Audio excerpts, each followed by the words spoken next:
All right, are we live? Are we live? I believe. Okay, we are live, ladies and gentlemen. Listen, this country is a disaster. It really is. You know that? The cops will not protect you, but then they will arrest you for protecting yourself. We know the situation at the border. We know the situation with the economy. There's a lot to talk about. It's honestly not fun, but we gotta address some things tonight on the Vince Dow Show. And in order to lighten the mood a little bit, because I know if you've been following the news today, you probably think the same thing. It's all depressing. It all sucks. Well, at the end, I will give you guys an update on Racist Turtle. You're like, Vince, what the heck is Racist Turtle? Well, you gotta watch the show to find out. I'm not gonna tell you what it is. You have to watch to the end of the show to find out what Racist Turtle is up to. Because if you're like me and you follow the news today and you're depressed about it all, the country's in a terrible state, well, watch to the end and maybe you'll find out what Racist Turtle has been up to, all right? Stay tuned. Don't go anywhere.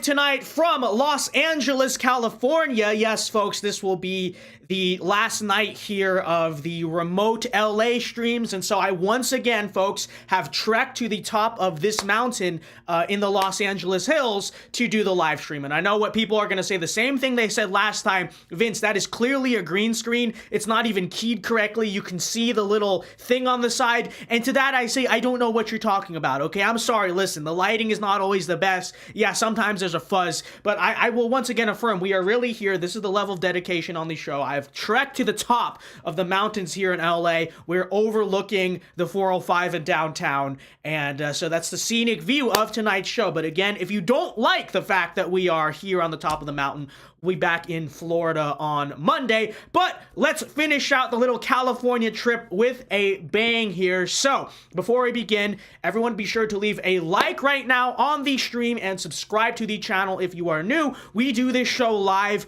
every weekday, normally at 8 p.m. Eastern time. We're usually not on top of a mountain when we do it, but you know, like I said, special trip, special occasion, so be sure to join us. Now, one last thing before we start tonight, if you want to super chat the show, or you have a question or comment that you want answered, or you want to fund my protection fee here at the top of this mountain, okay, because I got a call from LAPD today. They said, you don't have a permit to be here, you're in someone's backyard, they're calling the cops on you, Vince, you gotta get out. So if you'd like to donate to my legal defense fund here, because apparently I'm not supposed to be here at the top of this mountain that is 100% real, you know, feel free to donate to the show. I will of course be checking these super chats periodically throughout the night. And yeah, it's all greatly appreciated. As you guys know, we're not with any network. This is a totally independent project here. So if you want to donate again to support the show and get your question or comment read on the stream, feel free to send in a super chat. It's all greatly appreciated. God bless you guys. Okay, with that being said, ladies and gentlemen, by the way, if you're wondering why I'm not wearing a suit, it's because on top of this mountain, it is very hot. It's a very hot day outside, okay? It's definitely not because the room I'm in has poor ventilation. No. So, you know, let me wear a t-shirt once. Anyways, with that said, ladies and gentlemen, enough nonsense, enough joke kidding around. We got a very serious show to do. Let me check the time. Oh, yeah, it is the hour of Dow. Let's let the Vinsanity commence tonight, and let's get into the show tonight. All right. Well, with that said, serious business on the 100% serious, never joking Vince Dow political show.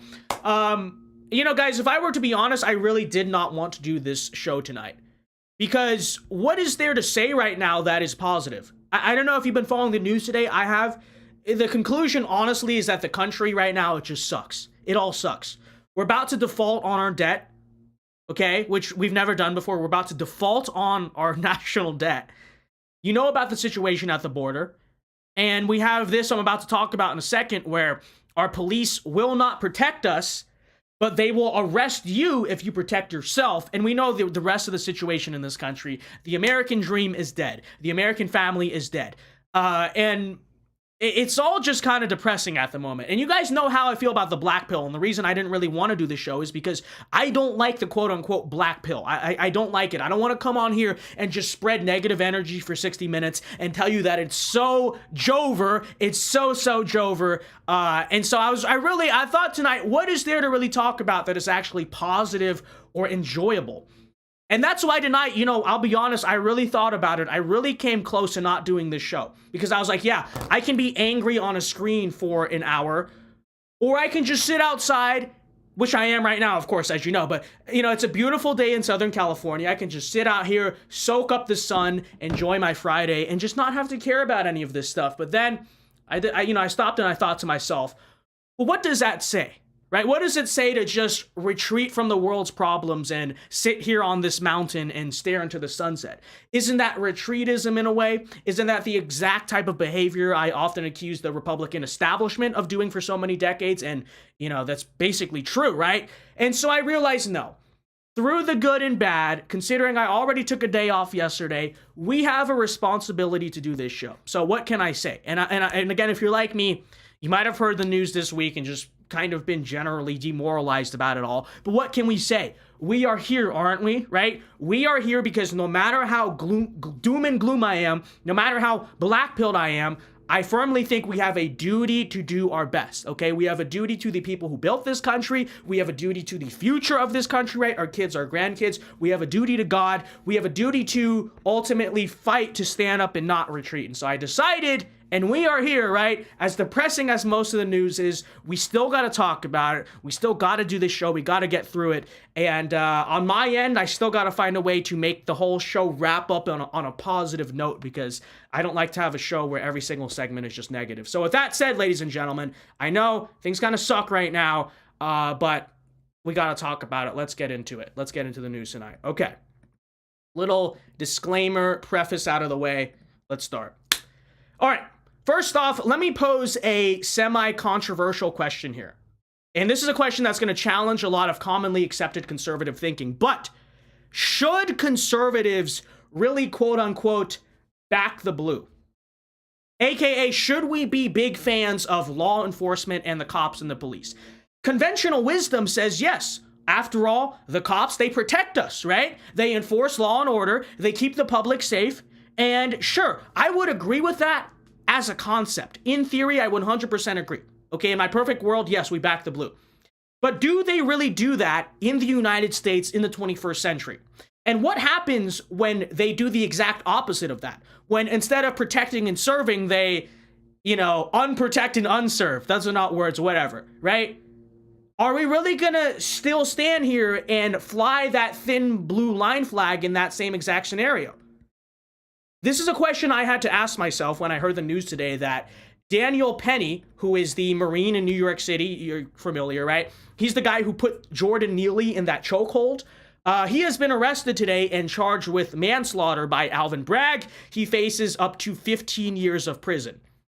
Now, just to refresh your memory, it's been about a week. Let's remember what happened here. So Jordan Neely was a violent, tweaked out homeless guy who previously had been arrested, I believe, 41 or 42 times. And at the time that this all happened, he had an active warrant out for assault. Okay, so he was a violent guy. And on the subway, he went around violently threatening people. And then it all started when he threw his jacket on the ground like he was about to fight. Okay, so he's going around making all these violent threats on the subway. He throws his jacket on the ground. And then, and by the way, if someone's violently threatening you and stops and throws a jacket down and takes it off, throws it off, what do you think's going to happen? Exactly. And so what happens is this Chad Marine, he stepped in, he put him in a chokehold. You guys have seen the video, I'm sure. Subdues this violent felon. And at the end of the day, saves the day, right? And potentially saves many lives in the process. Most of us, I think, would agree on this channel.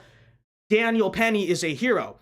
But we knew what was coming, right? And I said it when this happened. I said, this is Alvin Bragg's New York City. This is white on black violence. It's all in the news, right? And so as justified as I personally think he was, we all knew they were going to throw the book at this guy. And that's now what has happened. I can't exactly say I'm surprised. I don't think a lot of you guys are surprised either.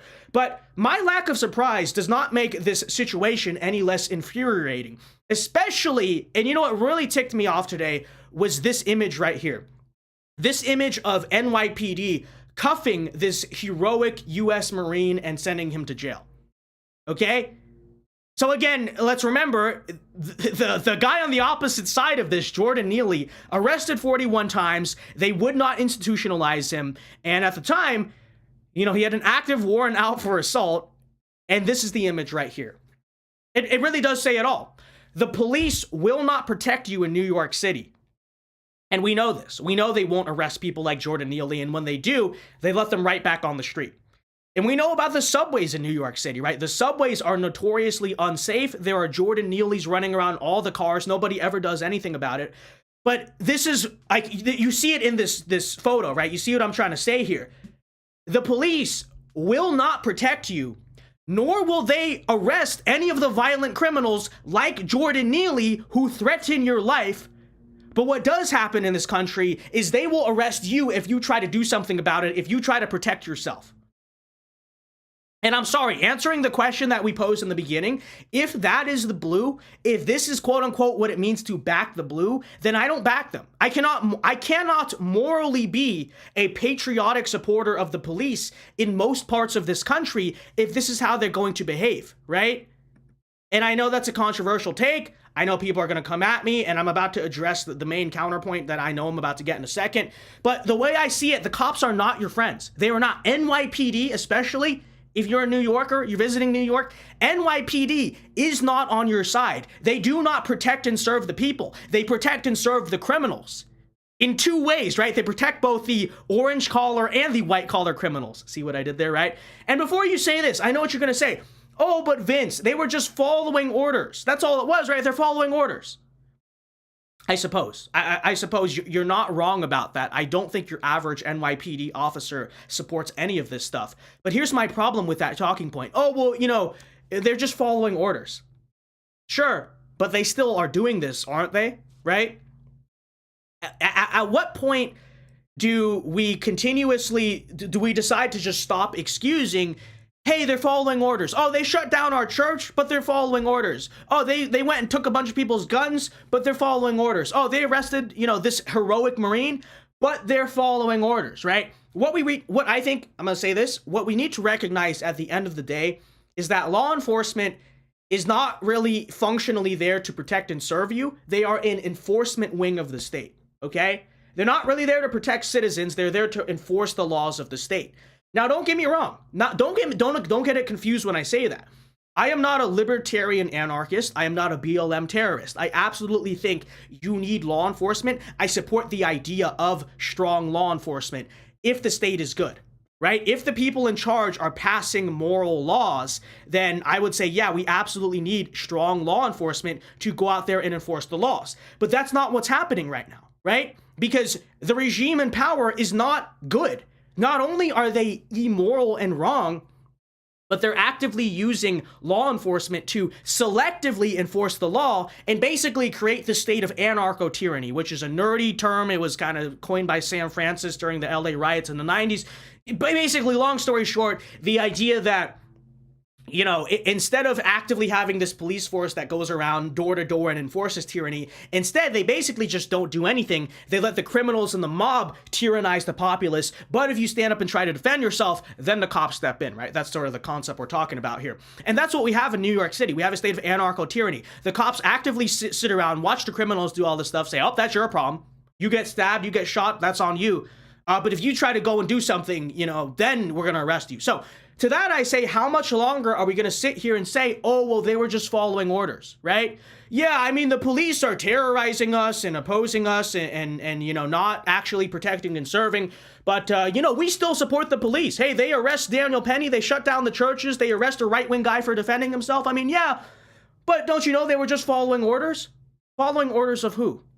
They're following the orders of the regime in power, which is exactly my point. And so listen, I am not here accusing every police department in America of being like the NYPD, nor am I trying to personally demonize every single police officer. I'm not saying, quote, all cops are bad. That's a left-wing slogan. I'm not trying to make enemies with some random small-town southern sheriff who agrees with me on 100% of these issues. I am simply here to say that as an institution, not as individual people, but as an institution, the police in the United States, for the most part, are not really on your side. And so I cannot, in good conscience, utter a slogan like back the blue, quote unquote, when, as you see in this photograph, the blue in this country do not back you, right? I think it has to be a reciprocal relationship.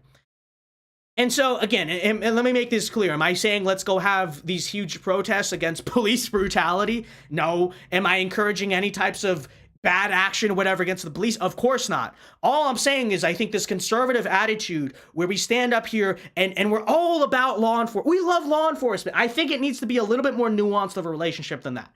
Sure, we can go out here and say, you know, we're not like the left. We don't hate the police. We don't say all cops are bad pigs, all this stuff. But at the same time, are we really going to go out here and say, you know, let's all protect you, thin blue line, all this stuff? I think that relationship here, at least in a place like New York City, really has to be reevaluated. And so, you know, I look at something like this. Am I necessarily surprised? Am I surprised Alvin Bragg is doing this? No. Do we support any of this? Of course not. But if we're going to say we're so against this, then how can we simultaneously excuse the fact that here's NYPD? Again, what do? They don't arrest the Jordan Neelys of the world. They don't enforce the law. But if you stand up here and say, I'm going to defend myself, now you're the one who's in trouble. Can we really back the blue in a situation like that? I don't know. I think the answer is no. I'd be happy to hear your thoughts. In fact, I'll check the chat here in a second to see kind of what people think of that. But that's the Daniel Penny arrest. We're praying for him. I'll try to see. You know, someone messaged me today actually saying he was a friend of Jordan Penny. I don't know if this is true. He says he's a friend. He sent me the give, send, go. I'm gonna try to verify if that's true. If it is, you know, I'll try to share that on Twitter or something. But anyways, with that said, let's check out the chat here. I know we got a few super chats, and let me get caught up here, and then we got to talk about the situation at the southern border. But anyways, Burgundy Blue for $2, thank you very much, says, you ever read the book Storm of Steel? You should. Thank you for the $2, Burgundy Blue. I have never read that book. I'd have to go check it out. And, you know, if you guys want questions or comments you want read or answered, thoughts on this situation, again, these super chats are open. I check them periodically in between each segment here. Burgundy Blue for $2 says, thoughts on militia groups like the 3%ers? Well, let me try to answer this question tactfully and in a way that's, you know, YouTube, legally friendly, all that stuff. I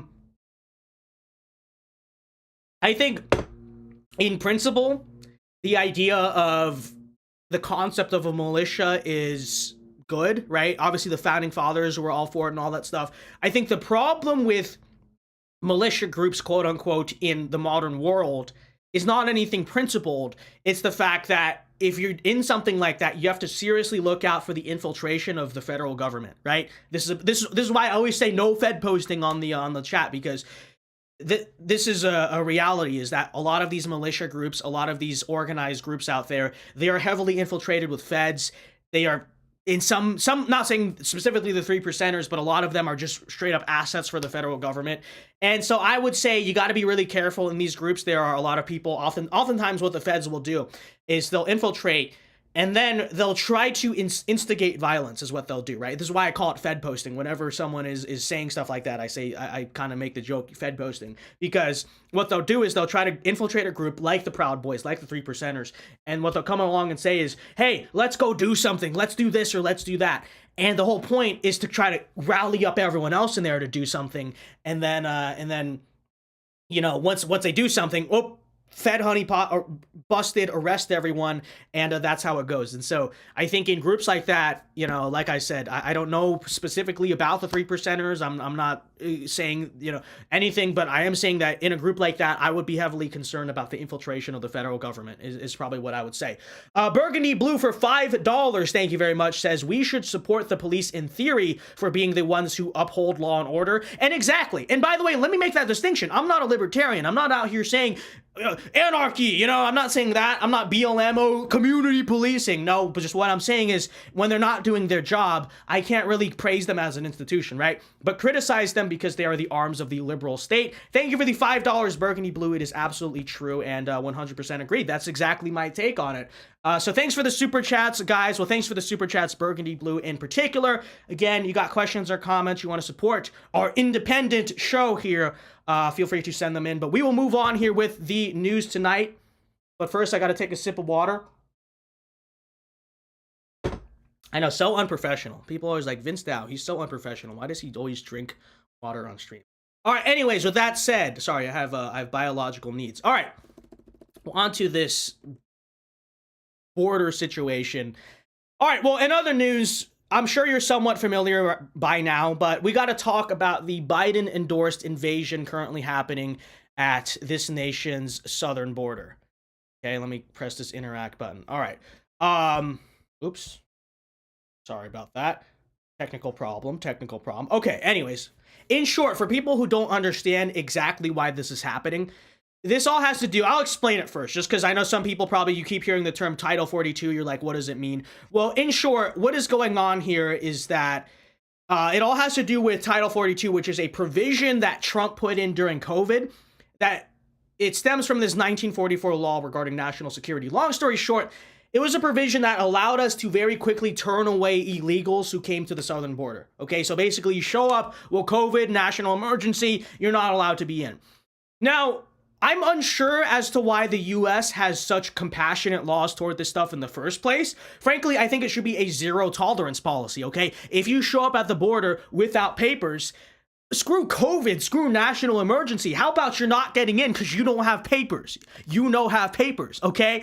But still, I don't know. But anyways, long story short, what has happened here is that Title 42, that provision has expired. Biden has refused to renew it, as you may have heard. And all of these now aspiring illegal immigrants think essentially that they can now just show up at the border and all be let in. Now, by the textbook definition of the law, that isn't exactly true. Although when Biden's in office, it might as well be true. But that's what all these migrants think. The migrants all think, okay, Title 42 is now expired, so let's all rush to the border. Let's all break into the country. And it's Estadios Unidos is all going to let us in. Okay. Now, it is very obvious, this is a surprise to no one, that this is exactly what Biden wants to happen. Okay? And I know some liberal might, and we as conservatives, we all agree, yeah, Biden likes illegal immigration and just mass immigration in general because it creates an economic base for the multinational corporations. It brings in a lot of new Democratic voters, et cetera, et cetera. We understand this. But, just to people who might try to take a good faith defense of Biden, no, he believes in border security too. No, actually, you look at the response of the administration here, okay? So what we have right now is a historic surge at the border, okay? And this is what the Border Patrol agents are saying. According to them, this is the biggest we have ever seen in history. The biggest amount of people we've ever seen in the history of all the border crises we've seen, which we've seen quite a few, right? Bush, Obama, Trump, even previously under Biden. This is the biggest border surge we have seen in our history. And what could Biden do in response to that? Okay, again, if he really was like, again, is anyone really going to argue he believes in border security? But just pretending to be good faith actors here, okay? What Biden could do is this. Not that everyone would listen, but he could at least go out and very publicly say, as the president of this country, hey, do not come. Do not, as in the words of Kamala Harris, do not come, right? Because you're not going to be let in, right? And even Democrats in the past have tried to do that, at least under immense public pressure. They've come out and said, Obama even said, yeah, don't come to the border now because you're not going to be allowed in. But of course, he will not say that because Biden knows if he said that, his voters who are waiting for him at the border would actually be deterred. They might actually turn away, right? Okay. And so instead of saying publicly, oh, well, how about don't come into the country? He refuses to say anything about this, totally silent about it. And so by doing so, he is, again, abetting the situation. And then here's what's really infuriating, per the Daily Caller. You got it here, right here.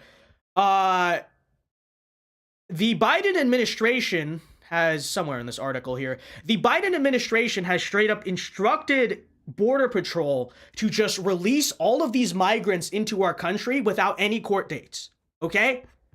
So what they're saying here is that, oh no, there's too many migrants. Oh, there's so many migrants. What will we do with all these migrants? Sure, it's a situation. What do you do with a historic amount of migrants at the border? Well, again, for some reason, we can't just turn them back. That would make too much sense. Okay, that would make way too much sense to just say, okay, go back. No, you're not allowed. Hey, no, don't answer the door, right? But no, right? They don't do that because they say, oh, we're claiming asylum. but there are not enough courts, right? The court system is unable to process all of these asylum claims.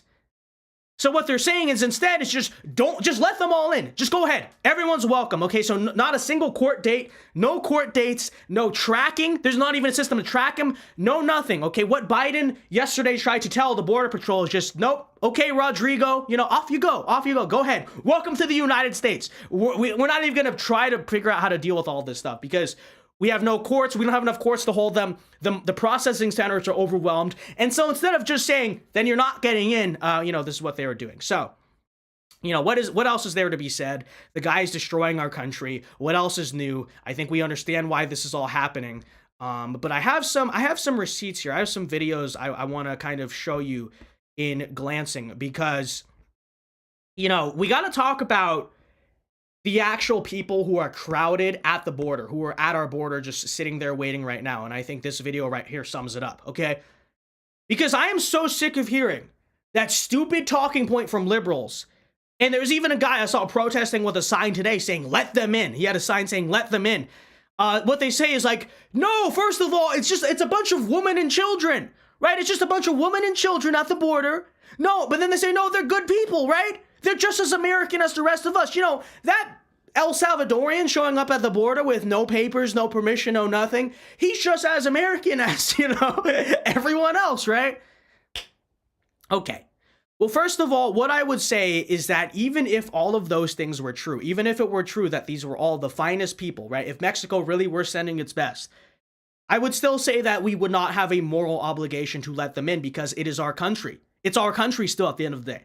So it doesn't matter. I don't care if it's MS-13 or some poor Salvadorian child with the, you know, the baby eyes in the charity commercial, okay? The United States still has a right and a duty to protect its border and control who does and does not enter the country. But as you're about to see, and I'll pull up the video here, this is not really true. This is just not true that that's what's showing up at the border.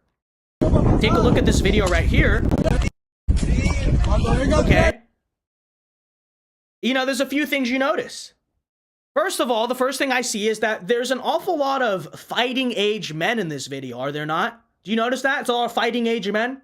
Because we're always told, oh no, it's all women and children. It's women and children. Look at these little poor migrant kids.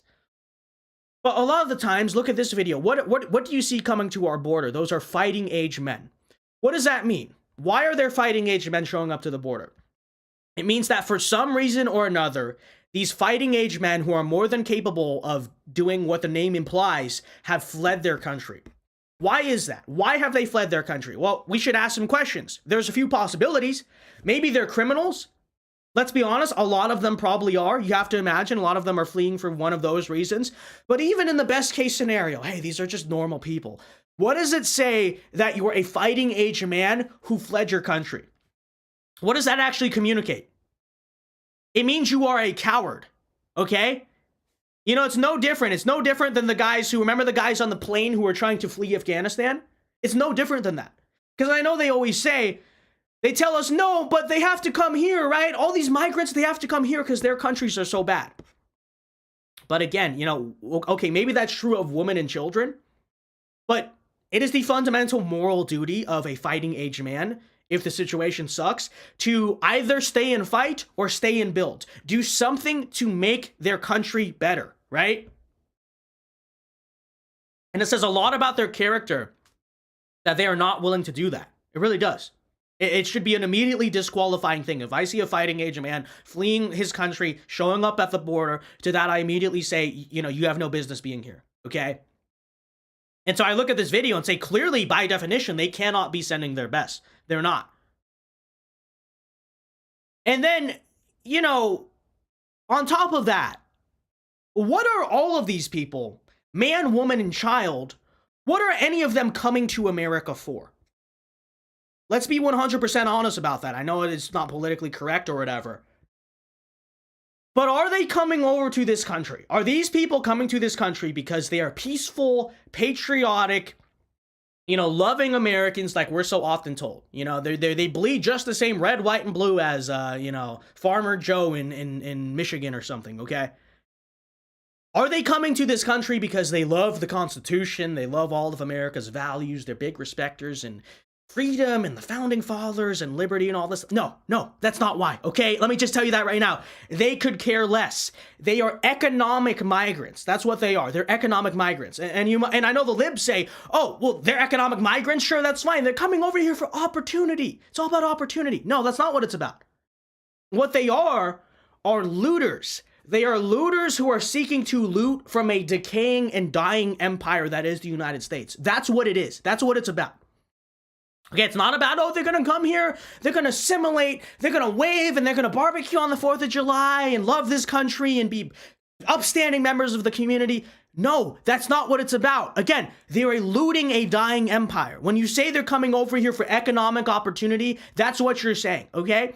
And I've seen that firsthand, let me say that. I grew up in LA. I am in LA right now, as you can tell by the picture behind me and as I've been talking about, right? I'm visiting, I'm visiting the folks for a few days.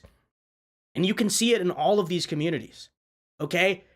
En masse, yes, I am generalizing here, but we're talking about a situation of millions of people crossing the border illegally. They're not flying the American flag, okay? Oftentimes, at least where I grew up, they don't even bother to learn the language of this country. Is any of this about patriotism for them? No. In fact, as you very often see, and you can see it in this video, they don't really have a regard for anything about this country, okay? They just believe there's a moral obligation for the United States to let them in. They get pissed at the U.S. if you're not allowed in. So again, what are they? They could care less about our freedom, about our country, about our values, about our anything. They are economic migrants who are looting a dying empire, okay? They are here to make money, half of which oftentimes, they contribute to the economy. Half of the time, it's not even actually spent in the United States. What very often happens is remittances, okay? They're sending it back to their home country. So, we know the story here.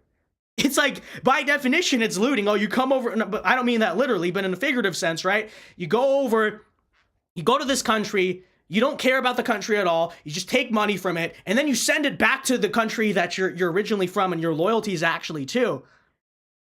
We know the story. And so with that said, I am so sick of being told as an American that we have to show a compassion to the people at our border. That I have to accept the fact that there are people literally trying to break into our home, and they are virtuous people that we have some type of moral duty to let in. No, they're not. Okay, fighting age men basically no case who are going to flee their country like that. I don't view them as moral people. And then, you just see it. You just see it, okay? It's all ridiculous. And we know why Biden and the left want this all to happen. Why do they endorse it happening, right? Because they understand too, and they understand this wins them the long game. Even in the short term, yes, border security is popular with everyone. There's not a single voter group in this country that is pleased with the side at the border, okay? Hispanics don't like it. Hispanic voters don't like it. Black voters don't like it. White voters don't like it. Asian voters don't like it. Suburban, rural, urban, nobody likes this, okay? Immigration is one of the most, cut and dry issues, and when you look at the polls, it reflects this, but they know it doesn't matter because the short-term hit you take in the polls is outweighed by the fact, eventually over time, what are you going to get? Millions of automatic voters entering this country. You basically, it's the same thing they did with Tammany Hall back in Ellis Island back in the day, right? You get them. Hey, welcome to the United States. Here's bread and money, and please vote for the political machine, right? Some things don't change, and that's exactly the same situation. And then I think it goes beyond voting, right? It goes beyond voting. It's, obviously they are a economic base, right? They provide cheap labor for the multinational corporations that, run the country, lobby, all that stuff. And then on top of that, I think there's 100% a cultural side to it too, right? It culturally destabilizes, undermines the, social unity of the United States. And, I think that's another reason they do it. And so we understand all of this. And so I don't think anyone's surprised at the fact that Biden supports a lack of border security.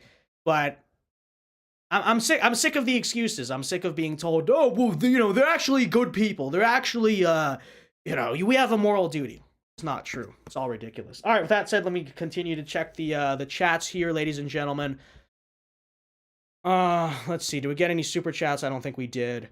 But let me see what some people are saying. Cancel all foreign aid, end U.S. war funding, protect our money. So true. Let's ask the migrants at our border, what is a woman? Hey, you know, someone should do that. Hey, listen, hey, that's an open idea, okay? Listen, any of the conservative journalists who go in, they like to go, you know, cover the border. Please, someone ask the migrants, what is a woman?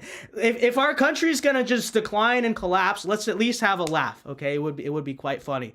But all right, with that said, ladies and gentlemen, again, if you want to super chat the show to support and you got, you know, questions or comments you want read and answered, feel free to do so. We'll go to Q&A and stuff in a second here. But I got one last thing to show you guys tonight before we go on fully to super chats, okay? Because, like I said, that is our country now. No enforcement of the law, no border security, okay? The cops will not protect you from vagrant terrorists on subways. Although I think the politically correct term is not vagrant terrorist, it is a future doctor and engineer on a subway, which is what Jordan Neely was, as we know he was about to apply to medical school. But, you know, we know the whole situation. So like I said, there is not much positive to say about the country right now. And I only touched the surface of our problems. I only talked about two things tonight. There's the debt, there's all this other stuff, but you know what? Like I said in the beginning, I don't want to make the whole show just about negativity. So here's what I'll say. Two things. If you're just demoralized about the whole state of the country.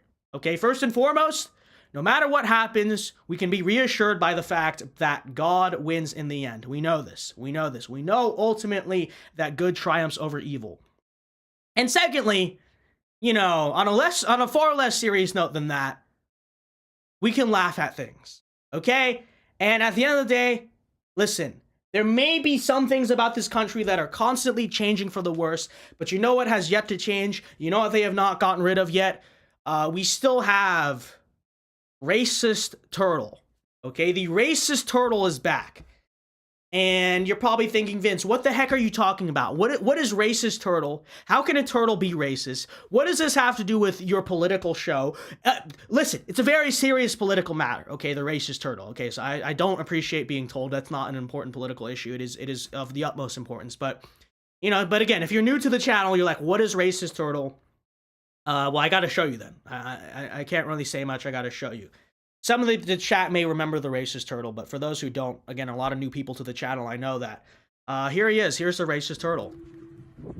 All right, so you see this? So the turtle is racist because every time he sees white shoes, he's like, whatever, he doesn't care. But look at that, look at that. Wait, pause. Hold on, I got to turn on the audio for myself so I can hear the brutality that's happening here, okay? Look at that. The moment he sees a black shoe, all the white shoes, he's fine. Suddenly he sees the black shoe. And check it out. Look at this. Oh! It's not even just about the black shoes. Look, that shoe is just slightly non-white. Boom, out the way. He's like, out the way, all right? But he's, look at that. Oh, no! No! Racist turtle, I'm telling you. Look at this. Look at this. He's crawling over, you know, they say crawling over broken glass. Look at that. Did you see it? Wait. That was a white shoe he attacked. He saw an ounce of non-white. Okay, he saw an ounce of non-white. You know, when they always say, oh, there's so much racism in America, I understand it now. I fully understand it now. You know, you cannot walk 2 steps in this country without being terrorized by racist turtles. Look at this guy. This shoe right here, he wasn't even non-white. He just had an ounce of color in him. And look at that, brutalized by the racist turtle, okay? He don't have no education. You know, and I said this, I said this before, he don't have no education. Look at that. Every time, too, every time. He's investigating this one. He's like, is that white? And it passed, okay? It's white passing enough. He's investigating. He's looking carefully. And then boom. Boom. Look at it. Look at it. Okay, so I played that clip actually before on the show, all right? It was a funny segment we did about a month ago or so. It's just not funny, though. It's a very serious matter. You know, like I said, he don't have no education. He needs some education, okay? He needs to confront his biases. He needs to confront his anti-race. He needs to read the book, you know, How to Be an Anti-Racist by Ibram Kendi. But that was racist turtle before. All right, this is the follow-up segment now, a few months later. So it turns out that racist turtle, you know, before it was just a joke. It was funny. Oh, he attacks the black shoes, but not the white shoes. It didn't end there, folks, okay? It turns out now he is attacking black people. Okay, he's attacking the black people, but not white people, okay? So, you know, maybe the libs are right, okay? They say, you know, they always say, oh, well, you know, those small prejudices can turn into real-world violence. Maybe I have to believe that now. Because, you know, he's attacking the turtle here. He's attacking the black shoes. Nobody ever stops him. Nobody stops to give him inclusion training. Nobody ever tells him that he needs no education. And then now here he is, okay? The follow-up on the racist turtle. Here he is now. He's attacking black people. Look at this. Look at this. I can't believe this, chat. It was like, oh, before it was a funny joke. It was funny. Well, here he is. Look, he's attacking black people. The white people, look, he don't care. He's fine. He walks over him. No problem. All right, he doesn't care. Totally unbothered, right? Aaron M says, where's McCarthy in the January 6th footage? This is the January 6th footage, Aaron M. This is worse than a January 6th footage. I don't know what you're talking about. Look at this. Look at that! Oh no! Okay, you know, Alvin Bragg, you want to say someone needs to arrest because he's a violent racist? Okay, this is the guy. This turtle right here. Look at this. Ow. He's ignorant. Yeah, so true, 2023. He's ignorant. He don't have no education. Okay, he don't care. He's like, you're good. You're good in my neighborhood, okay? We need to stop the rise of racist turtles. How dare he? He don't have no education. Uh-oh! Uh-oh! So there it is, chat. There it is. Listen. All right? You know, there's nothing about this country is safe anymore, because if it's not, you know, vagrants on subways who are, you know, on drugs, if it's not illegal immigrants, then it's racist turtles. It's racist turtles. Okay, what are we going to do about that? All right, with that said, ladies and gentlemen, that wraps up our stories for tonight. So we now go to Q&A and Super Chat session. So again, you got questions or comments you want read and answered. You want my take on something. You want, you know, you have thoughts on some stuff that's going on that you want shared on the show. Or you just want to support our epic, independent, conservative show here. The Super Chats are open here on YouTube and on Streamlabs. So feel free to support. So yeah, again, Q&A portion. We'll go for about 20 minutes-ish. I'll say about 20 minutes. We'll see. I usually go longer anyway. But let's see. Chesscom Support says, Vince, if you ever meet that turtle, make sure not to wear that shirt. Yeah, real. I'm going to do an interview with that turtle. You know, everyone's like, yeah, Vince, you need to bring more guests on the show. You haven't brought a guest on the show in like 2 months. Okay, well, listen. We got to bring Racist Turtle on the show. We got to bring Racist Turtle on the show. Gino King says that turtle is actually one of the funniest things on the internet. Gino King, it's not funny. Okay, listen, racism is not funny. Racist, never in the history of the world has racism ever been funny. Never has anyone ever laughed at racism, okay? So, I don't know what you're talking about. It's a very serious matter. Again, he don't have no education, okay? He need education. But it is true and it is real. It is true and it is real. Let me see if we got anything on Streamlabs really quickly. Let me pull it up here. Someone says, that turtle is my hero. Whoa! Whoa!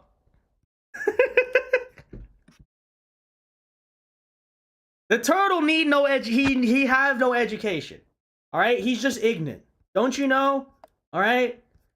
You guys are making me look bad. I was like, oh, well, the turtle's so bad. And everyone's like, oh, the turtle, oh, we like the turtle. Whoa! Whoa! Calm down. Calm down there, chat. Snow says, hey, I made it late, but here. Well, good to see you. Good to see you here. Okay. Again, Super Chats are open, chat. Okay, Super Chats are open. But let's see here. Enclave Nationalist says he got a 100% on my Cold War test. Well, good for you. Good for you, okay? Stay in school. Stay in school, Enclave Nationalist. At least stay in high school. Which, by the way, let me just say, anyone who's graduating right now, congratulations. I saw in the beginning of the chat, I think it was Camaro Dude. Camaro Dude 1776 said he's graduating college. So if anyone who's graduating, I know it's graduation season. Congrats, grad, okay? So there you go. There's my blanket congratulations to you guys. this actually, you know, being here reminds me of the fact that back when I was in high school, which you know, it's funny, I talk about high school like it was so long ago, it was like 2 years ago.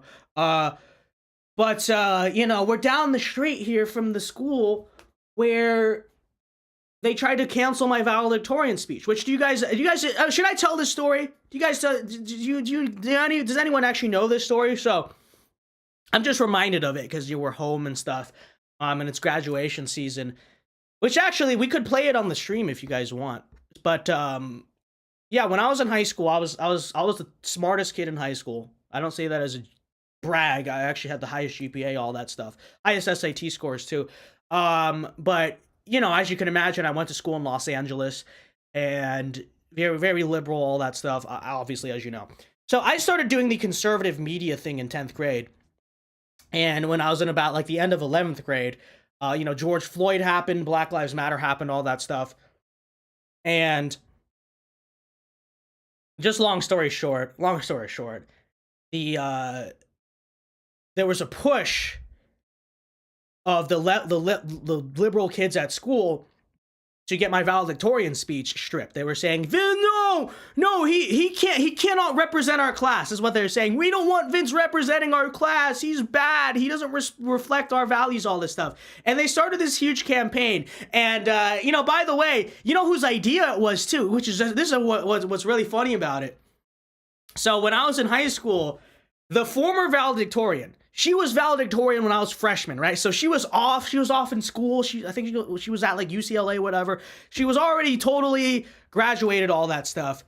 She was telling students at my high school, again, you're in college. Why do you care about people like 3 grade levels below you? I have no idea. But she's in college telling kids at my school to say, everyone email the principal, tell him you don't want representing your class, blah, blah, blah, all this stuff. And then and I was actually worried. I was like, shoot, this is a bad situation. But shout out to my epic principal, okay? I don't know if he's still there. But I remember we went and had a meeting about it.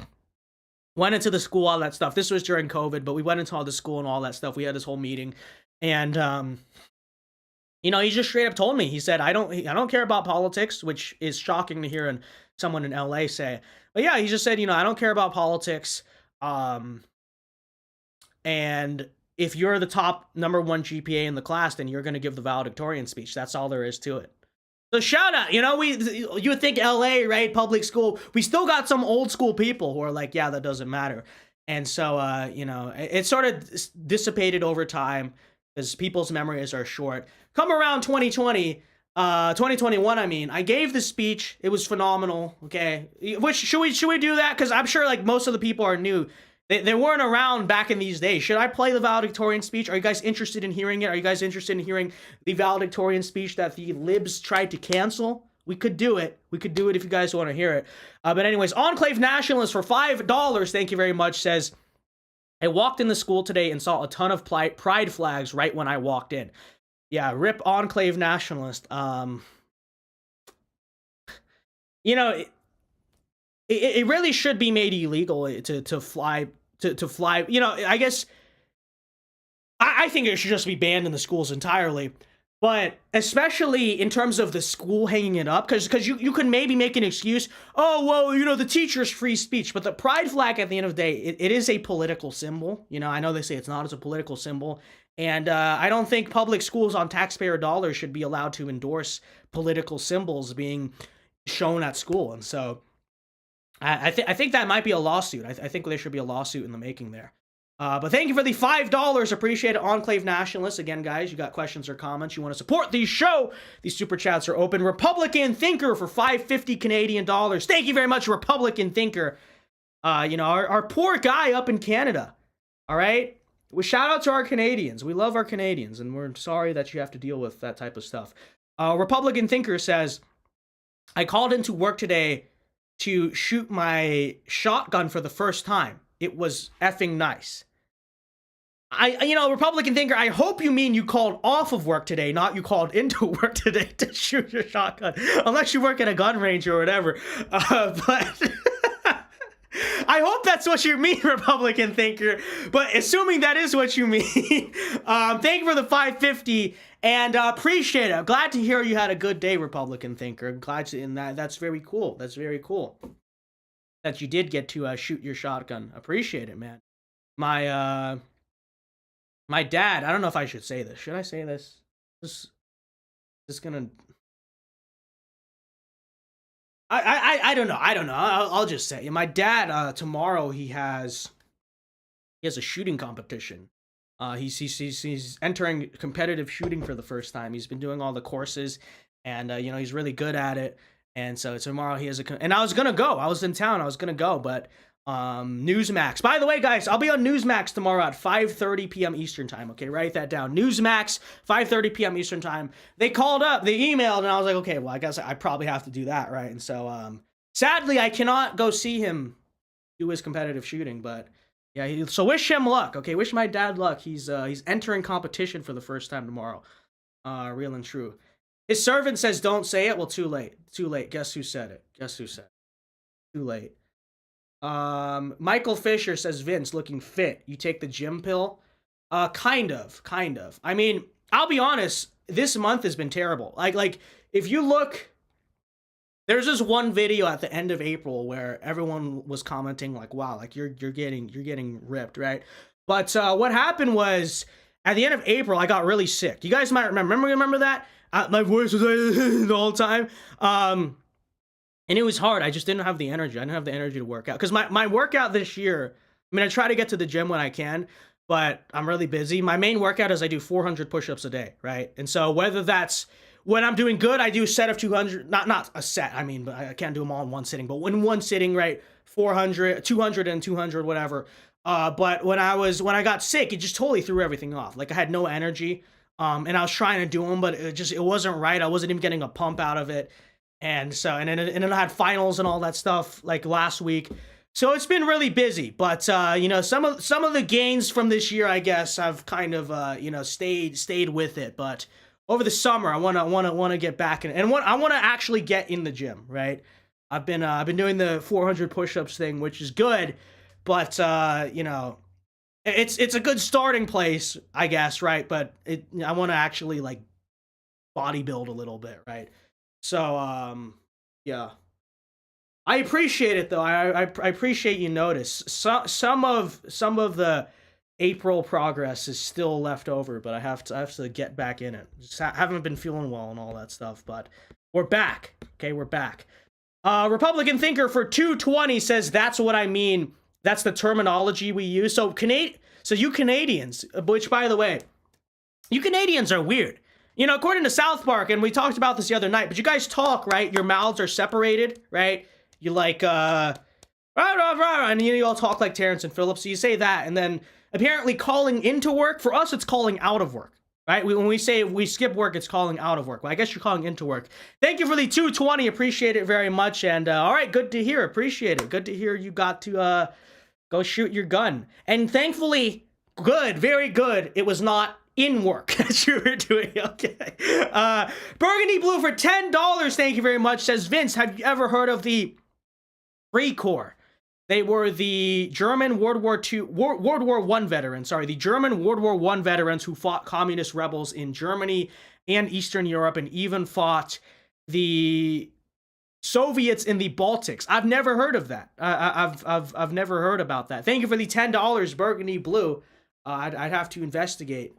I feel like Burgundy Blue knows much more about history than me, but thank you for the $10. Appreciate it very much. And Enclave Nationalist for $2 says, I also got my yearbook today. Well, we love to see it. Are you a senior yet, Enclave Nationalist? I think he said he's in like 10th grade or whatever, right? But I wonder, do I have my yearbook in here? Should we? Chat? Let me see. We might as well. We're here in California. It's our chance. Any nostalgia stuff we want to do, we might as well do it now. I do have it. Wait. I think this is it. What is this? Aha! Yes! My high school yearbook. Should we open it? You guys want to see it? Forbes list or bust says no excuses, bro. I agree, no excuses. I just like literally I was so fatigued it was impossible to get a pump out of anything. It was awful. Let me see what's in this yearbook. I haven't thought about these people in forever. Oh yeah, of course, right? Of course. Common LA yearbook. Look at that. Many such cases. Yeah, look at this, dude. I kid you not. They made kids play sports in 2020 here in LA. They made them play sports with masks on, right? So look at this. Like, she's playing volleyball, right? You have to wear a mask. I think basketball, you have to wear masks and stuff too. That is, like, seriously unhealthy. It's not sanitary either. Imagine all the sweat. That's disgusting. But I think that's human cruelty. Like, I would have filed a lawsuit about that if I played indoor sports. But yeah, indoor sports. I don't know about basketball. I think they might have made it for basketball too, but I know for a fact volleyball. They literally made everyone wear masks while they were playing in the game. Like, can you imagine that? Could you imagine that? Yearbooks are docs. I don't. It's been like 3 years, dude. I don't go to this school anymore. Plus, it's already doxed publicly because I made a public deal out of it with the valedictorian stuff. So who cares? Who cares about this? Let me see if I can find myself. Where's my? You guys got to see my senior quote here. All right. Yeah, here we go. Black Lives Matter page. Of course. Yeah, talk about a California yearbook. So we have the Black Lives Matter page. Everyone's wearing a mask. Cringe, stupid, dumb. Where's my senior quote though? You guys have got to see my senior quote. Oh, I guess they I was in a page. I totally forgot about this. I was in the page about the election or something. That's me right there. They said, "What is something you look for in a candidate?" And Vince, grade 12, said, "Overall, I simply look for candidates that agree with my political ideology. I have personal preference for candidates who display strength and toughness, as it is important in modern politics for a candidate to be able to withstand the constant barrage of negativity spread by the media." So what I was saying in this thing was I was literally saying, that's why I voted for Trump, you freaking... I didn't vote at that age. But that's why I supported Trump, you freaking liberals. But yeah, so I guess I was in this. Yeah, see? Without trying to dox everyone else. That's me. That was me speaking at, back in 11th grade or something, I think. And I sent that picture into them.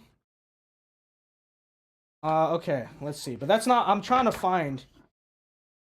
Okay, here's the band being LGBT. Okay, this is where I went to high school, guys. But anyways, my senior quote. This is what we are here for. What we are here for. There it is. Okay, I'm gonna try to keep it far away so that way you don't like get names or whatever.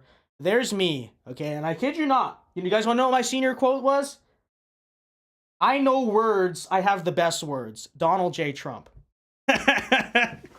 So that's my senior quote. So everyone has all this, because I want to do some. Everyone always, all the conservative kids in their senior quotes, they were always like, oh, well, you know, they did something like inspirational or historical. I was like, no, we're doing a total meme here. So my senior quote is, I know words, I have the best words. Donald Trump. Legendary and true. Okay, but yeah, that's my yearbook, okay? Black Lives Matter page, freaking all this nonsense. Top 25. Oh, there's me as the valedictorian, as you can tell. Yeah, all right, there's a senior yearbook. Just wanted to bring up the senior quote. I have the best senior. Oh, by the way, guys, if anyone out there wants to steal that, go ahead. Okay, let's make this. If you're a senior in high, well, I guess you'd have to. If you're a junior in high school, about to be a senior next year, that is free advice. Let's all do it. Okay, I know words. I have the best words. Donald Trump. Everyone, make that your senior quote. It'll be hilarious. Okay, everyone, we all need to do this. Okay. But anyways, guys, let's see. Any more super chats? Believe so. Let's see. Meme quotes are an absolute win. Yeah, I know. I don't think my mother was happy with my senior quote, but you know what? What you gonna do?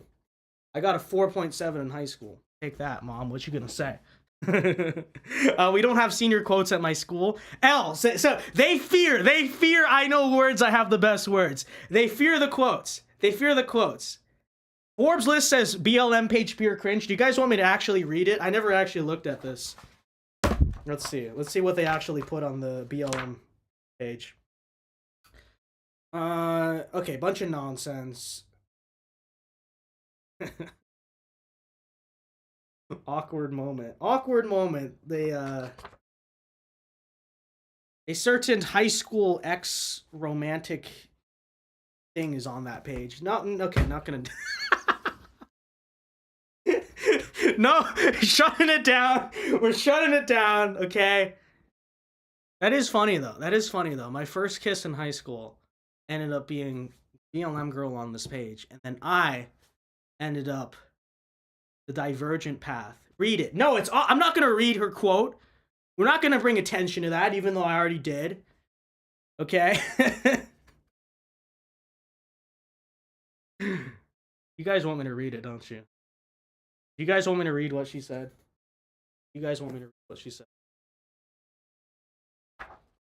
Fine. I don't like this. We're just like exposing the old high school classmates. Yeah, I go to Harvard. That is. Being African American in today's society has its struggles. I'm semi-paraphrasing here. It's ambiguous.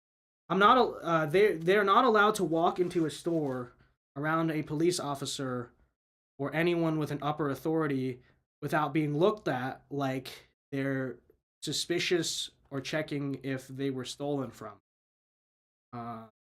So whole thing, blah, blah, blah. Stereotypes are... The accusation that all black fathers leave isn't true or fair. Stereotypes like saying that dads leave or that we're all loud and obnoxious aren't true. Hey, who said that? What are you talking about? We are all from different places and different families. Skin color might be the... Okay.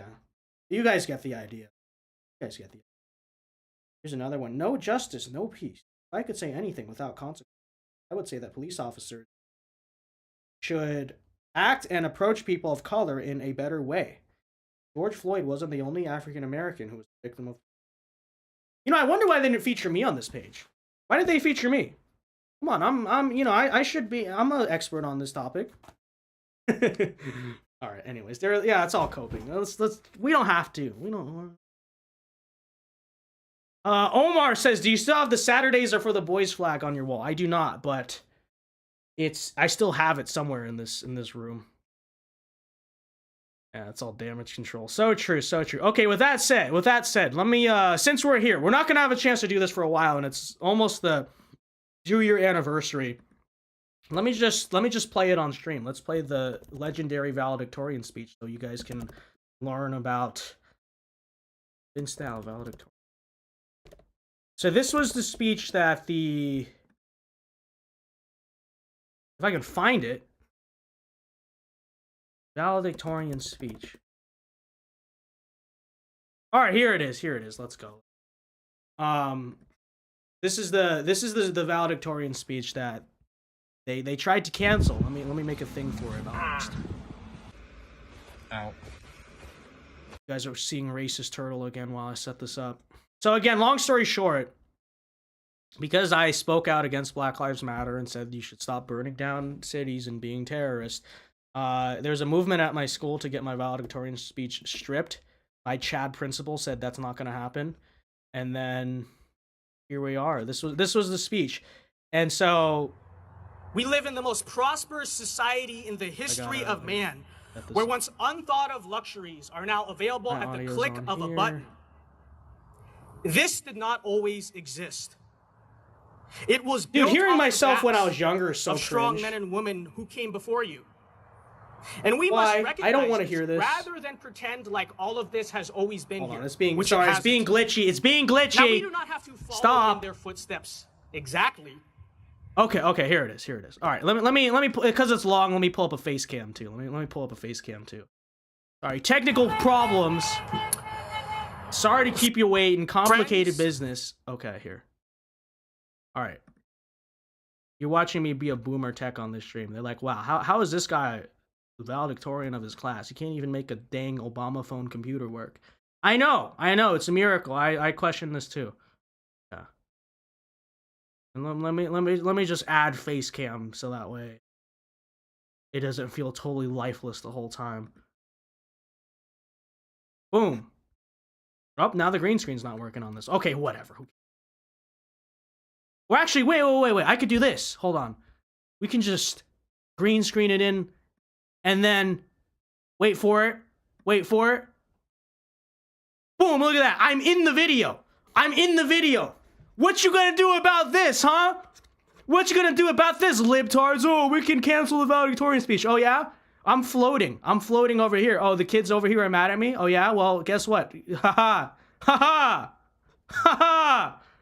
Look at that. I have ultimate power. Now I'm gonna give the speech. Look at this. Wait. You thought I was gonna play my ult? Nope. Now I'm the valedictorian. Look at that. Huh? Now I'm gonna give the speech from here. Look at this. The power, the ultimate power. Wow. All right, before I do that, Burgundy Blue for $2 says, Vince, thoughts on a potential second civil war in the USA? Not gonna Fed post. I think that inevitably there might be some type of cataclysmic event in the United States. I don't think it would be a line-driven civil war where states secede and all that stuff. But I do think that the country is headed towards balkanization or some type of cataclysmic event. Maybe a Caesar, a regime change, whatever it is, okay? Vince being an old man right now. What do you mean old man? Hey, if I was an old man who didn't know how to use technology, would I be able to float on the podium? Huh? Can you float on the podium? Oh yeah, look at this. Now I'm on the goalpost, okay? Wow, I'm the field goal, okay? He's back to kick. Whoa. It's good. We win the game. All right, so true. All right, anyways, let's get into it. Andrew Mills says, this is so random. I just joined the show and see Vince floating around. Yeah, exactly. Listen, okay? This is our highly professional political show, right? You know, you saw me on Vice, you're like, wow, this guy seems so professional, he wears the suits, and then you just see me here, you come in the show, and look at this, okay? I'm just flying around the screen. It's so true. All right, anyways, while I float here, yeah, let's contextualize the speech, okay? So you're probably wondering, why is everyone wearing a mask? Because that was a requirement. This was 2021, okay? So this was long after stuff, right? Spring 2021, they actually let us have an in-person graduation, which was a miracle because we never had in-person school. But even though it was outdoors, yeah, they said you all have to wear a mask, okay? So everyone's wearing a mask. Now, the thing is, I was very optical about this whole thing. I kind of understood. I knew how this was all going to go, okay? I was like, I am not going to wear a mask during my speech. Of course not. Like, why would I do that, right? Because not only am I going to look stupid, and that seems pretty common sense, right? You know, it is what it is. But I should note that the other girl who had to give a speech here, she never took off her mask. She literally gave the speech with the mask on. Okay, so that, and other people did too. But then I was also like, deep down in my head, I was like, wouldn't it be such a good look for this video? Because I knew this was going to be, you know, a big thing. I was like, wouldn't it be such a good look? Everyone around me is wearing their stupid mask. And here I am, unmuzzled, okay, here on the stage. And so that's kind of the context here. And so basically though, the content of this speech, I wanted to give something that was kind of implicitly conservative, right? Because I know, as someone in my situation, you could easily say something very generic, like, oh, never be afraid to speak your mind. Never be afraid to stand up for what you believe in. Everyone can do that. That's easy, right? That's kind of the easy route to go. But I also felt like, A, that'd be generic, and B, it would kind of sell short what I actually kind of believe as a conservative. And so what I said in this speech actually was basically, the theme is, we need to respect tradition. We need to respect the wisdom of old. We need to, like, respect hierarchy, right? Because I was like, that is a truly implicitly conservative speech, right? Because you could go out there and kind of just make the case for free expression, but you could argue that's not really inherently all that conservative, you know what I'm saying? So this is what I said in the speech. And so with that said, we will play the speech, and as usual, super chats are open, guys, if you want to comment or support the show. But here we go. All right, here's my valedictorian speech. Family and peers. how far we have come. I'd like to first start off by thanking my parents. I also wore sunglasses on purpose because I just thought it would look cooler. They're somewhere in the crowd. You know, for raising me to be so good at school, of course. Didn't give me the height advantage, but that's okay. So true. I'd also like to thank all of the friends and teachers and peers that assisted me along this journey, and really just everyone who supported me along the way. Now, at any commencement ceremony, it is very common to hear messages about how we as young people must be bold, or be different, or break the norms. Yeah, right. The free spirit thing. Oh yeah, go be a hippie. Yeah, don't like contribute to society. Go chase your dreams. You know, that's whole. And I would tend to agree. For I have never been a rule follower. I have never been scared to tell people what I think. And I've never been intimidated by really anyone who tried to stop me from thinking. And many know this. I kind of cringe at this in retrospect, but maybe that's just me. I feel like, whatever. But today, it's because I'm watching an old video of myself, and I'm like, you know. I'm here to deliver a quite different message. This is not a message to tell you to break rules. It is to tell you to follow them. But not the rules of today, which many... Are those girls sleeping? Yeah, well, you know, it's hard to breathe with the mask on, so how can you really blame them? Of us would agree are in many ways broken. But rather the rules of the past and the rules of history. They do make you sleepy.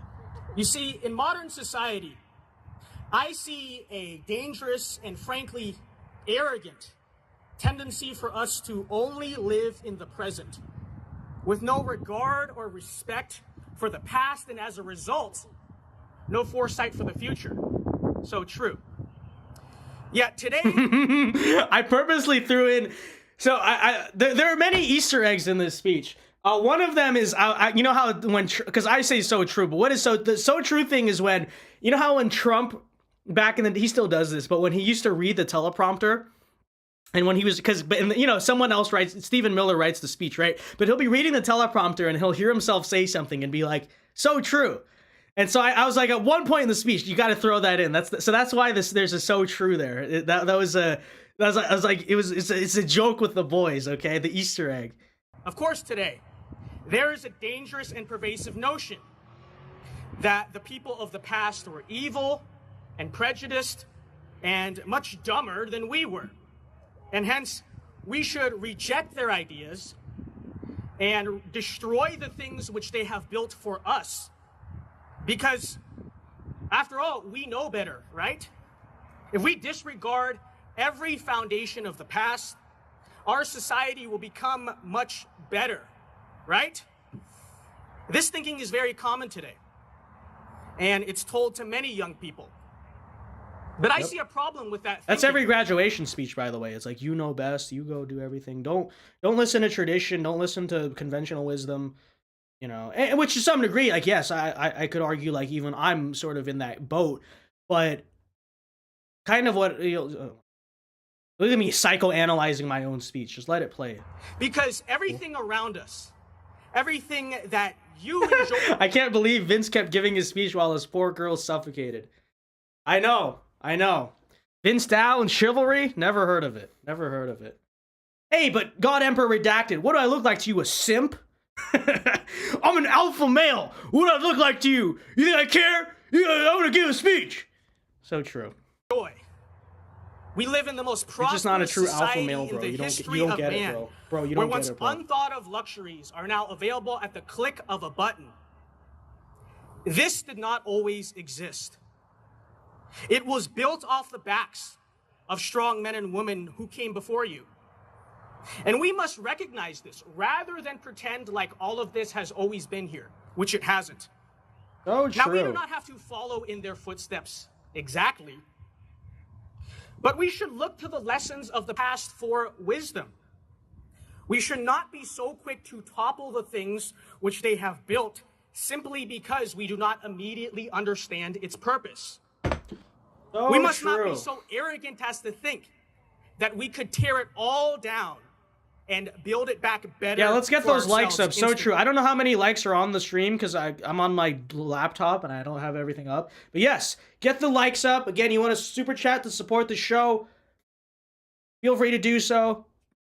All appreciated. And perhaps sometimes we really do know better. But for instance, Sunday marked the 77th anniversary of D-Day.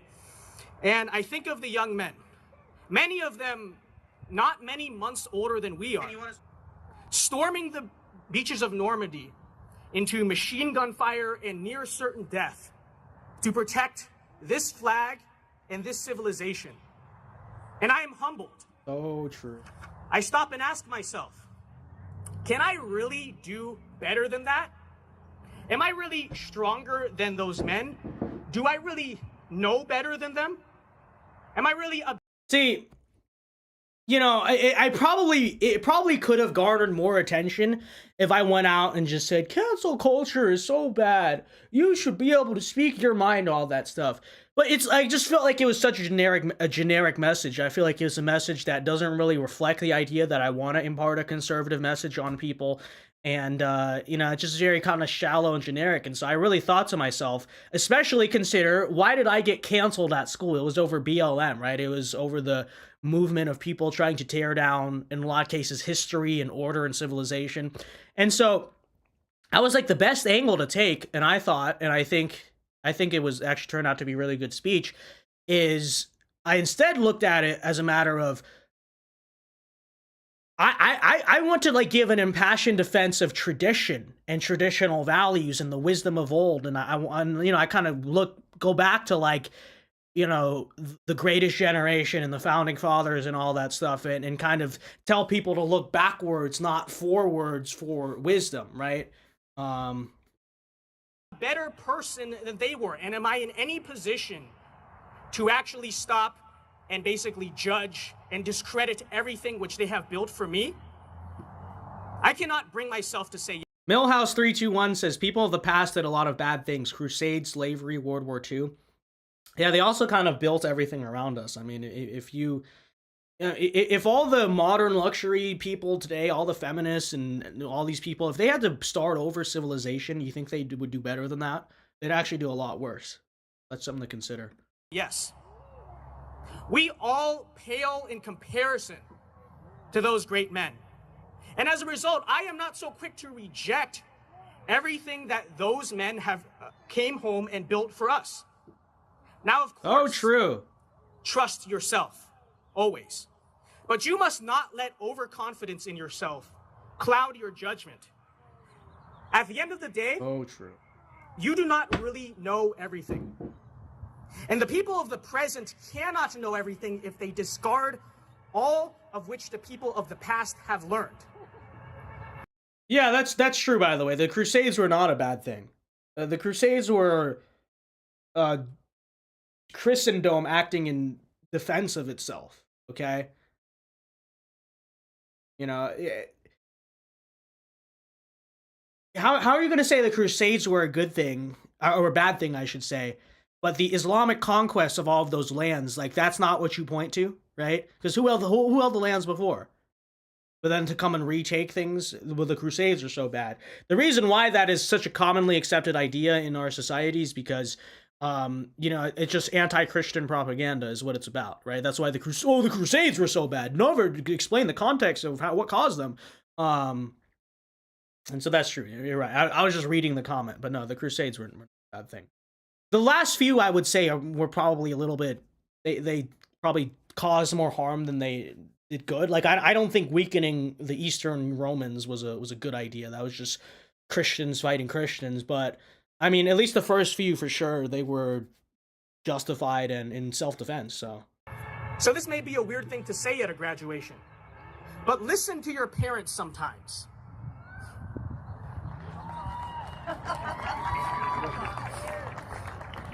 We love our parents. true. They may have We love our parents. There's another Trumpism. a lot more life experience than you do, and hence they have a lot more wisdom than you do.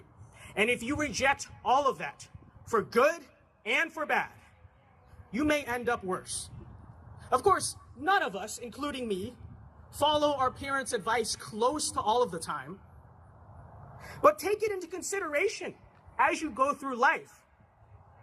They actually do sometimes have something to offer you that, as someone much younger, you cannot offer yourself. Again, always think for yourself, but always also be willing to consider both people and ideas that are older than you. Yo, Robert Jimenez, shut it down for $20, sends in the #1 sticker. Let's go. Thank you very much, Robert Jimenez. Appreciate it. God bless you guys. Do we need to do a gravitation just for Robert? Okay, Robert, just for you. Just for your $20 super chat. I will float across the screen in honor of you. Let's go. Thank you very much, Robert, very much for the $20 super chat. Whoa! We got so much money, we're flying.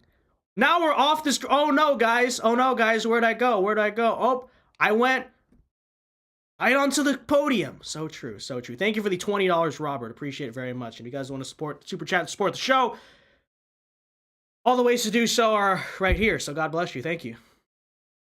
Oh, wrong video. My bad. Gotta play this one. Society that does not understand or celebrate its own past does not have a future. A society that rejects everything it was built upon is bound to collapse, and we cannot be one of those societies. So true, which is why I'm going to float off the screen. That we only exist in the present. We must relish and revere the heroes of the past. We must understand the ideas of the past, or else we are not going Look at me being rudely interrupted by a future train. That is worth living in. Thank you very much. God bless. But see, I will point this out too. I knew, because I've just, I've been doing this stuff for a few years. I knew when the train or whatever, I stopped and paused. I let it finish. I remember the other girl after me who wore the mask the whole time. She, I remember like there was a noise interruption. She just kept talking. And I'm not even trying to insult her, but then it was a thing afterwards where they were saying, oh, well, they were saying she gave the real valedictorian speech, all that stuff, and it wasn't even good. So there you go. There's my graduation speech. Oh yeah, here I have it in here. Okay. So they were saying like random. I wanted to give a shout out to our only senior speakers, blank and blank, not saying the names. Y'all killed it. I don't know why there was like 5 minutes of silence in between y'all's speeches, but it didn't take away from the fact that you did great. So there, as you can see, they just cope. Just cope. Their speeches weren't even that good. They're coping out here. Real. Yeah, so that was my graduation speech 2 years ago. In this city. So true. So true. So yeah, there you have it, guys. What do you guys think? W speech, L speech. But yeah, I remember that. I was nostalgic about that because we're here. All right. We'll just go till 6:30 Pacific time. So 6 more minutes here. So anyways, any last super chats, questions, or comments, or just you want to support the show to send it in now. Closing out the tabs. Close out the bar now. Okay, so I'll end at 6:30. But any last comments or thoughts, or if you just want to support the show, feel free to send it in. But yeah, so my thinking with that speech was really that I basically already said this, but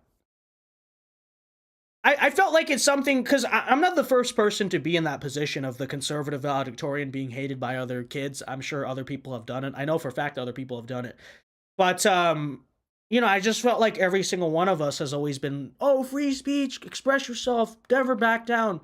But how many of them, yeah, free speech, I get it. But how many of them have ever actually gone out there and gave an impassioned defense of kind of conservative philosophy veiled in a graduation speech, right?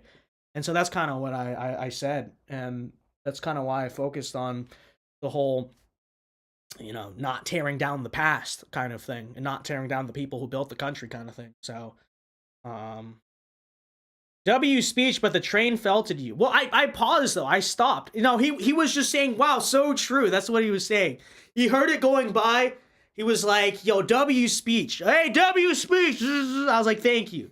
Thank you. Okay? We communicate. Different wavelength. You see? You know what I'm saying? But yeah, real and true. Real and true. All right, let's see what else we got going on here. Dylan says he drinks raw milk. What's the actual... How actually is that? How actually is that? Like, I want to give it a try, but I don't know the whole...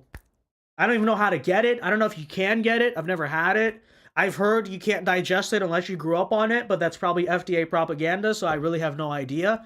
I know I'm like pretty lactose intolerant for normal dairy. It's not like I can't drink it or can't eat it, but you know, like most Asians, we don't digest it well.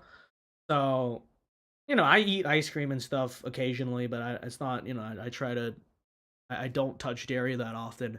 But also, does that apply to raw milk, to unpasteurized stuff? Or is it the pasteurized stuff that makes you lactose intolerant? I have no idea. I have no idea.